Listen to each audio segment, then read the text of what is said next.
Chest muscle করতে barbell chest press আর dumbbell chest press উইটি সুপার এফেক্টিভ এক্সারসাইজ, কিন্তু কোনটা আসলেই আপনার জন্য ভালো চলুন স্টেপ বাই স্টেপ জেনে নিন।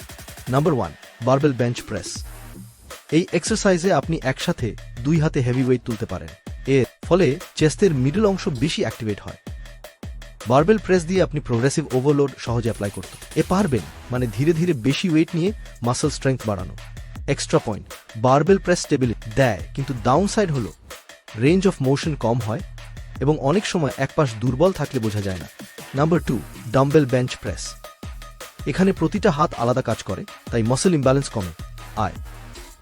ডাম্বেল প্রেস বেশি রেঞ্জ অফ মোশন দেয়, মানে চেস্ট মাসল পুরোপুরি স্ট্রেচ আর কন্ট্রাক্ট হয়।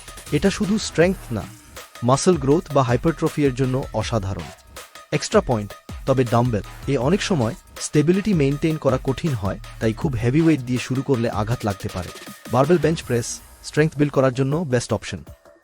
ডাম্বেল বেঞ্চ প্রেস বেশি চেস্ট অ্যাক্টিভেশন আর মাসল ডেফিনিশনের জন্য পারফেক্ট, তাই শুধু একটা না, বরং দুইটাকেই ট্রেনিংয়ে মিক্স করা উচিত। চেস্টের আলটিমেট গ্রোথ এর জন্য বারবেল দিয়ে স্ট্রেংথ বাড়ান আর ডাম্বেল দিয়ে শেপ ও ব্যালেন্স আনুন। Remember, smart training best results.